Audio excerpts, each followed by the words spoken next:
ለ20 ዓመታት ስለ ስቅለት የነበረ ምስል ሙሉ በሙሉ ትክክል ላይሆን ይችላል። ይህ አንድ የተረከዘ አጥንት ሁሉንም ነገር ሊለውጥ ይችላል። ስለ ስቅለት ስታስቡ በአእምሮአችሁ ምን ይመጣል? አብዛኞቻችን ጋር የሚመጣው አንድ አይነት ምስል ነው። ከህዳሴ ዘመን ሰዓሊያን ስዕሎች አንስቶ በሆሊውድ ፊልሞች ላይ እስከምናየው ድረስ እጆቹ ወደ ጎን ተዘርግተው በመዳፋቸው ተቸንክረው እግሮቹ ተደራርበው በአንድ ሚስማር ተወግቷል። ራሱም ወደ አንድ ጎን ወድቋል። ይህ ምስል በባህላችንና በእምነታችን ውስጥ በጣም ጥልቅ ስር የሰደደ የ2000 ዓመታት የጥበብና የታሪክ ውጤት ነው። ግን ይህ ሁሉ ምስል ስህተት ቢሆንስ? አንድ የአርኪኦሎጂ ግኝት ይህን ለዘመናት የኖርንበት ትርክት ሊገለብጠው ይችላል ብለው ያስባሉ? ዛሬ ወደ ኢየሩሳሌም አቧራማ መሬት ስር እንጓዛለን። ስለ ስቅለት የምናውቀውን ነገር ሁሉ ጥያቄ ውስጥ የከተተውን አንድ አስገራሚ ግኝት እንመረምራለን።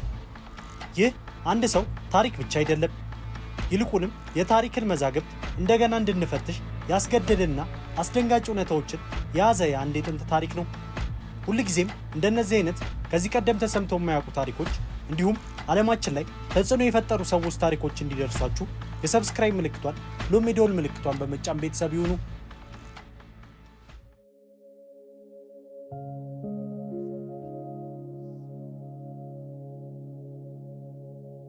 የስቅለት ምስል ለክርስትና እምነት ማዕከላዊ ምልክት ነው።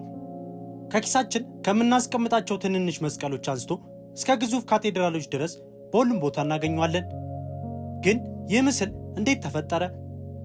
የሚገርመው የመጀመሪያዎቹ ክርስቲያኖች ስቅለትን በቀጥታ ከመሳል ይቆጠቡ ነበር። ምክንያቱም በወቅቱ ለሮማውያን እጅግ አዋራጅና አሰቃቂ ቅጣት አይነት ስለነበር እንደ ምልክት ለመጠቀም አልፈለጉትም ነበር። በምትኩ እንደ ዓሣ ወይም መልህቅ ያሉ ምሳሌያዊ ምልክቶችን ይጠቀማሉ። ነገር ግን ከክፍለ ዘመናት በኋላ በተለይም ክርስትና የሮም ግዛት ይፋዊ ሃይማኖት ሲሆን ስቅለትን የሚያሳዩ የጥበብ ሥራዎች ብቅ ማለት ጀመሩ። ከ3ኛው መቶ ክፍለ ዘመን ጀምሮ የተገኙ ምስሎች ኢየሱስን በመስቀል ላይ ያሳያሉ። ሆኖም እነዚህ ምስሎች ታሪካዊ ትክክለኝነት ከመጠበቅ ይልቅ ስነ መለኮታዊ መልእክትን ለማስተላለፍ ያለሙ ነበሩ። ለምሳሌ እግሮቹን አጣምሮ በአንድ ሚስማር መምታት የሦስቱ ሚስማሮች ቁጥር ከሥላሴ ጋር ለማዛመድ የተደረገ ጥበባዊ ምርጫ ሊሆን እንደሚችል ይታመናል። በመካከለኛው ዘመንና በህዳሴው ዘመን የነበሩ እንደ ጂዮቶ፣ ማይክል አንጅሎና ሩቤንስ ያሉ ታላላቅ ሰዓሊያን ይህንን ምስል የበለጠ አዳብረውታል። የስቃዩን ድራማና መንፈሳዊ ትርጉሙን በሚያሳዩበት መንገድ የሆሊውድ ፊልሞችን ይህንን ትርክ ተቀብለው ለትውልድ አስተላልፏል። ዘ ፓሽን ኦፍ ዘ ክራይስት የተሰኘው ፊልም ይህን እንዲቀርጽ ተደርጓል። ስለዚህ ለ2000 ዓመታት ያህል ስለ ስቅለት ያለን ግንዛቤ የተመሰረተው በታሪክ ማስረጃ ላይ ሳይሆን በዋናነት በጥበብና በሃይማኖታዊ ትርጓሜ ላይ ነበር። ይህ ሁሉ ግን በ1968 ዓ.ም ሊቀየር ችሏል። በ1968 ዓ.ም ከስድስቱ ቀን ጦርነት ከአንድ ዓመት በኋላ ኢየሩሳሌም በግንባታ ትነቃነቅ ነበር። በከተማዋ ሰሜናዊ ክፍል በምትገኘው ጊቫታ አሚቲቫር በተባለች ስፍራ የግንባታ ሰራተኞች ለመኖሪያ ቤት መሰረት ሲቆፍሩ የማሽኖቻቸው ምላጭ ድንገት ወደ ባዶ ስፍራ ሰጠመ። ሳያውቁት የ2000 ዓመት ዕድሜ ያለው ጥንታዊ የአይሁድ የመቃብር ዋሻ ሰብረው ገብተው ነበር። ወዲያውኑ የእስራኤል የቅርስ ባለሥልጣን ተጠራና ቫሲሊዮስ ትራዜቬሬስ የተባለ አርኪኦሎጂስት የማዕድን ቁፋሮ እንዲመራ ተላከ። ዋሻው በሮማውያን ዘመን የነበረ የተለመደ የቤተሰብ መቃብር ነው። በወቅቱ በነበረው የአይሁድ የቅብር ሥርዓት መሠረት አንድ ሰው ሲሞት በመጀመሪያ በመቃብር ውስጥ ይቀመጥና ከዓመት በኋላ ሥጋው ሲፈርስ አጥንቶቹ ተሰብስበው ኦዦሪ በሚባል ድንጋይ ሳጥን ውስጥ ይቀመጡ ነበር። እነዚህ ሳጥኖች የቤተሰብ አባላት አጥንት ለትውልድ እንዲቀመጥም የሚያገለግሉ ቁሶች ነበሩ። አርኪኦሎጂ ቡድኑ በዋሻው ውስጥ በርካታ የአጥንት ሳጥኖችን አገኘ። ሁሉም ነገር የተለመደ ይመስላል እስከ 4ኛው ሳጥን ድረስ። በዚህ ሳጥን ላይ በጥንታዊ አራማይክ ቋንቋ አንድ ስም ተቀርጾ ነበር፣ ዮሐናን የሃጋ ኮልጅ። ሳጥኑን ሲከፍቱ ግን በውስጡ የነበረው ነገር በቦታው የነበሩትን ሁሉ አስደነገጠ። ከአጥንቶቹ ክምር መካከል አንድ የተረከዘ አጥንት ከትልቅ የብረት ሚስማር ጋር ተጣብቆ ተገኘ። ሚስማሩ 11.5 ሴንቲሜትር ወይም 4.5 ኢንች ገደማ ርዝመት የነበረው ሲሆን በአጥንቱ ውስጥ አልፎ ጫፉ ላይም ታጥፎ ነበር። ይህ ተራ ግኝት አልነበረም። ይህ በታሪክ ለመጀመሪያ ጊዜ የተገኘው የስቅለት ቀጥተኛ ቁሳዊ ማስረጃ ነው።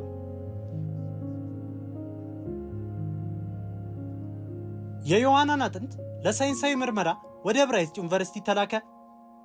የመጀመሪያው ጥናት አንዳንድ ግኝቶችን ቢያሳይም በ1985 ዓ.ም በጆዚያስ እና ኤሊዘር ስሌኬስ የተደረገው ዳግም ጥናት ይበልጥ ትክክለኛና ዝርዝር መረጃዎችን ይዞ መጣ።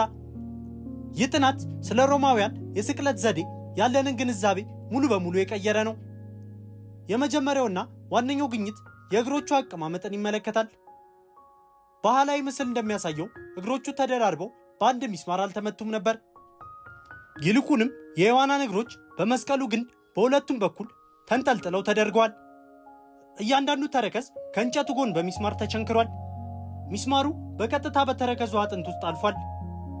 ይህ አቀማመጥ ሰውነቱ እንዳይንሸራተት አድርጎ በመያዝ ለረጅም ጊዜ በሲቃይ እንዲቆይ ያደርጓል።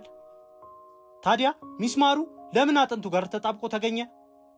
ተመራማሪዎች እንደሚገምቱት ሚስማሩ ወደ መስቀሉ እንጨት ሲመታ እንጨቱ ውስጥ የነበረ አንድ ጠንካራ ቋጠሮ አጋጥሞት ጫፉ እንዲታጠፍ አድርጎታል።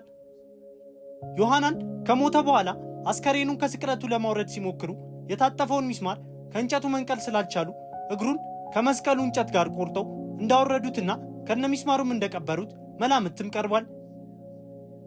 በሚስማሩ ጫፍ ላይ የተገኘው የወይራ እንጨት ቅሪት የመስቀሉ ግንድ ከምን አይነት እንጨት እንደተሰራ ፍንጭ ሰጥቷል። ሌላው አስገራሚ ግኝት የእጆቹን ሁኔታ ይመለከታል። በኪነ ጥበብ ስራዎች ላይ እንደምናየው የዮሐናን መዳፎች ወይም የእጅ አንጓዎች በሚስማር የተቸነከሩበት ምንም አይነት የአጥንት ጉዳት አልተገኘም።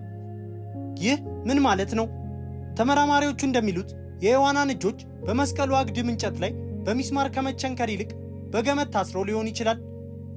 የሮማውያን ታሪክ ጸሐፍት ስቅለት ሁሌም ወጥ የሆነ ስርዓት እንዳልነበረው እንደየሁኔታው እንደሚቀያየርም ጽፈዋል። አንዳንድ ጊዜ ሚስማር፣ አንዳንድ ጊዜ ገመድ፣ አንዳንዴም ሁለቱንም ተጠቅመው ሰዎችን ይሰቅሉ ነበር። እጆችን ማሰር ሰውነቱ ወደ ታች እንዳይዘል ስለሚያደርግ የሞት ሂደቱን ያራዝምለታል። ይህም በመታፈን የሚመጣውን ስቃይ የበለጠ ያከብደዋል።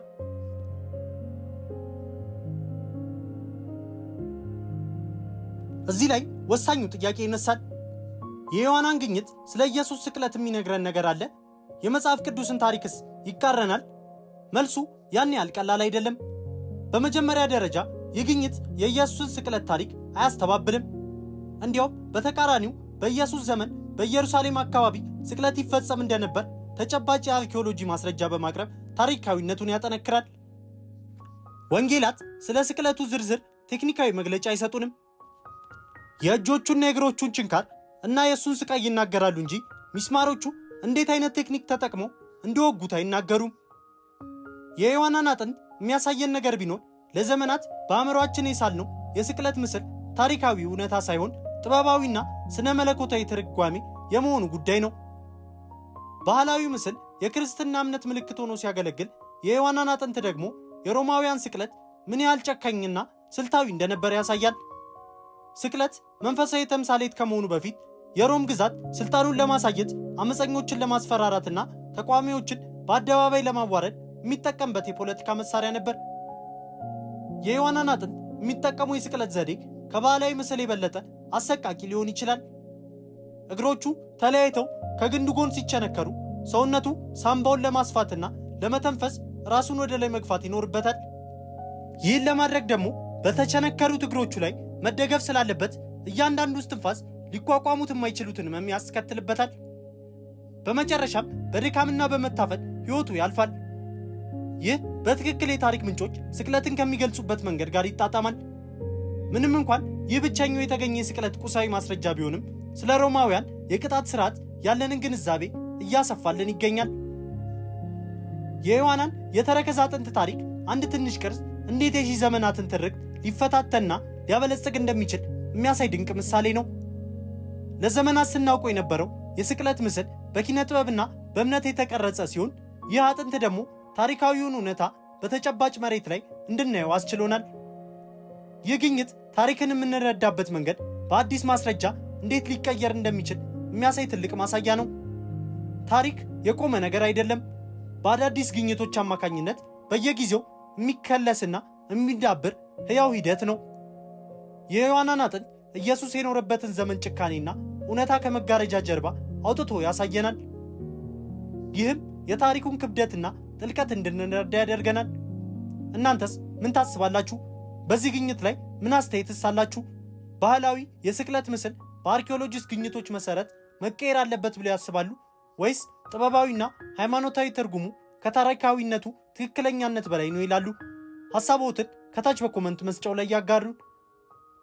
ውድ የፈንዲሽ ኢንተርቴይንመንት ዩቲዩብ ቻናል ቤተሰቦች በዛሬው ፕሮግራማችን የስቅለትን አስከፊነትና እንዴት እንደነበረ አስቃኘናችሁ። ሁልጊዜም እንደነዚህ አይነት ከዚህ ቀደም ሰምታችኋቸው የማታውቁት ታሪኮች እንዲሁም ዓለም ላይ ተጽዕኖ የፈጠሩ ሰዎች ታሪኮች እንዲደርሷችሁ የሰብስክራይብ ምልክቷን ብሎም የደወል ምልክቷን በመጫን ቤተሰብ ይሁኑ። በቀጣይ ቪዲዮ እስክንገናኝ ሰላም ለሁላችን ይሁን።